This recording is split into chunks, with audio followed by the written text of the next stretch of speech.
kabar semuanya?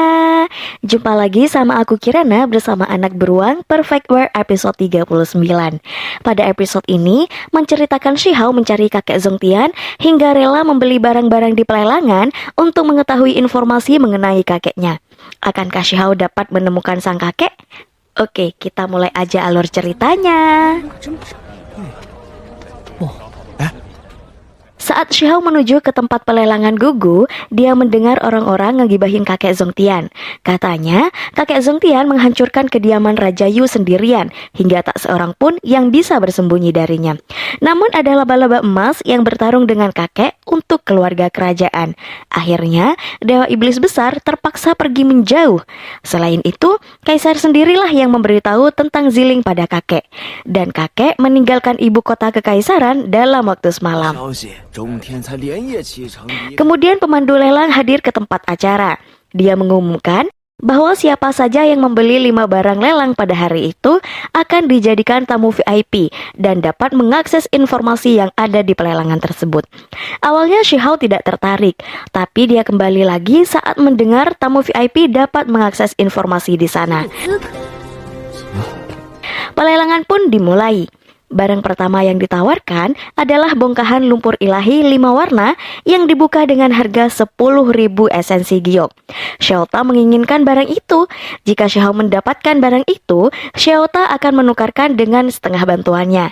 Diketahui, barang tersebut adalah bahan tambahan untuk menyempurnakan artefak kuno. Orang terakhir menawar lumpur itu seharga 50.000 esensi giok dan belum ada yang bisa melebihinya. Setelah sedikit berpikir, akhirnya Shihao angkat tangan akan menukarkan dengan sumsum biru laut. Di atas ada seorang bertopeng sangat kesal atas tindakan Shihao. Mungkin dia ingin barang itu juga kali. Sudah bisa ditebak, ini topengnya topeng Clan Yu. Oke, lanjut. Orang-orang serta pemandu lelang sangat terkesan karena Shihao memiliki barang yang sangat mahal. Satu kali Shihao memotek sumsum itu membuat orang terkaget-kaget karena merusak barang mahal. 2 kali ia memoteknya hingga pemandu lelang menyuruh Shihao untuk tidak melakukan hal itu. Karena tak ada yang bisa menandingi harga yang Shihao berikan, lumpur 5 warna itu pun jatuh ke tangan Shihao. Barang tersebut dimasukkan ke kantong ajaib dan Shihao mengeluarkan beberapa sumsum laut lagi. Tamu VIP lain dari atas menyaksikan kekayaan Shihao. Ada seekor rubah langit yang bernama Peri Tianhu sangat kagum karena masih ada pemuda yang kaya raya. Barang kedua dimunculkan lagi, yaitu boneka perang kuno yang dibuka dengan harga 80.000 esensi giok. Benda ini sebenarnya sudah rusak, hingga orang-orang tidak menginginkan benda tersebut, termasuk Shihao.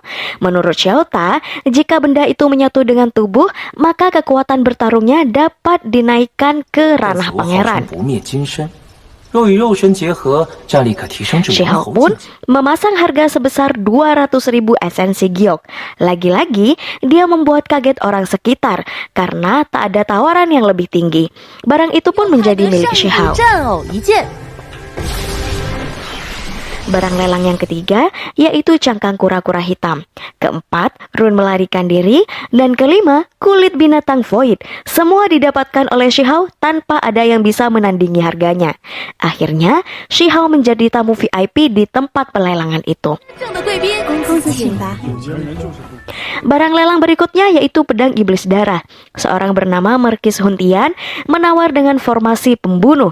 Diketahui bahwa pedang itu berisi nafas batasan atas yang sepadan dengan harganya. Kata Xiaota, jika Shihao mendapatkan barang untuknya, maka dia akan menukarkan dengan 1 bantuan. Tapi kali ini Shihao tidak menurutinya. Akhirnya barang tersebut jatuh pada Merkis Huntian. Kemudian barang terakhir yang dilelangkan yaitu mutiara primordial yang kehilangan ilahinya. Barang tersebut dibuka dengan harga 100.000 esensi giok. Ada orang menawar seharga 105 sampai 200.000 esensi giok. Orang yang menawar dengan harga 200.000 giok ternyata seorang peri yang bernama Peri Yu Chan. Dia berasal dari Sin bersama Tuan Putri Si Liu, kerajaan Shi. Orang-orang sangat heran atas kehadiran putri bangsawan tersebut. Lalu, Putri Rubah turun menawar dengan harga 300.000 esensi giok. Sepertinya, Rubah itu punya masalah dengan Putri Bangsawan. Si Rubah mengejek Yuchan dengan menyentil anting-antingnya, sehingga memicu Yuchan untuk menyerang Rubah. Kata Shota, kedua wanita itu memiliki identitas luar biasa dan cukup terkenal. Mereka dapat mengetahui ada bekas luka darah di mutiara pelelangan. Tapi, ada sesuatu yang luar biasa di dalamnya. Lalu pemandu pelelangan meminta kedua wanita itu untuk berhenti berselisih, agar tidak ada kerusakan di tempat lelang. Akhirnya, kedua wanita itu tidak ada yang membawa mutiara tersebut pulang. Dan rupa-rupanya, Shihao lagi-lagi yang membeli mutiara itu. Kemudian, Shihao diajak ke sebuah ruangan oleh pemandu lelang untuk menepati janji memberi informasi pada tamu VIP. Pemandu lelang pun mengeluarkan sebuah burung mainan bercahaya untuk membantu Shihao. Setelah itu, dia pergi. Lalu Shihao bertanya keberadaan Dewa Iblis Agung Zi Zhongtian dari kerajaan Wu. Burung tersebut mengatakan bahwa Shi Zhongtian pernah muncul di penginapan human di ibu kota. Keberadaannya tidak diketahui setelah pertempuran dengan laba-laba emas. Shihao pun mendatangi penginapan tersebut, tapi dia malah dikurung oleh sebuah rune dan langsung diserang oleh pemilik rune tersebut. Rupanya yang menyerang itu adalah pria bertopeng tadi di pelelangan. Orang itu bersesumbar bahwa akan menjadikan tempat tersebut menjadi pemakaman untuk Shihao. Mereka pun saling serang. Benar dugaan Kirana yang tadi bahwa pria bertopeng itu berasal dari klan Yu. Hal ini terlihat saat mereka menggunakan formasi pedang klan Yu. Formasi tersebut adalah tiruan dari pusaka formasi pedang 8 iblis. Setelah beberapa saat mereka saling serang, akhirnya bagian tubuh Shihao tergores oleh pedang klan Yu. Shota memberitahu bahwa formasi pedang itu hanya sebuah tiruan. Shihao pun tertawa mengejek, tapi mereka tetap teguh pendirian bahwa meskipun hanya tiruan, sudah cukup untuk membunuh Shihao. Mereka bertarung lagi.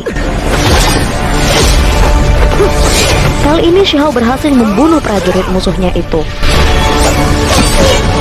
Sekarang, giliran pria bertopeng menggunakan seni langit terlarang dengan pemusnahan ekstrim untuk membunuh Shihao. Selang beberapa saat mereka dengan kekuatan masing-masing, akhirnya terjadi sebuah ledakan dahsyat. Si pria bertopeng mengira bahwa Shihao telah tiada. Namun, Shihao melindungi dirinya menggunakan sayap-sayap yang ia miliki. Shihao sangat penasaran pria di balik topeng itu. Dia pun menghancurkan topeng yang ia pakai. Rupanya, pria bertopeng itu adalah Yu Feng. Seketika, Shihao ingat atas pengkhianatan Yu Feng terhadap Pavilion Butian. Dia menjadi sangat marah melihat wajah Yu Feng. Shihao telah berjanji akan membalas atas kematian para petinggi pavilion. Hingga hari ini, dia punya kesempatan untuk itu. Shihao memukuli Yu Feng tanpa ampun. Yu Feng sendiri bilang dia hanya diperintah oleh Menshen mencegah siapa saja yang mencari Dewa Iblis Agung. Dengan kemarahan yang berkobar, Shihao memuaskan hatinya bisa membunuh Yu Feng menggunakan jarum beracun milik Yu Feng sendiri yang digunakan untuk membunuh Pak Xiongfei waktu itu. Dan episode ini berakhir. Makin seru tahu nggak sih? Kalau penasaran dengan episode selanjutnya, teman-teman stay tune terus ya di Mimin Story. Aku Kirana pamit undur diri, sampai jumpa. Bye. Jangan lupa subscribe.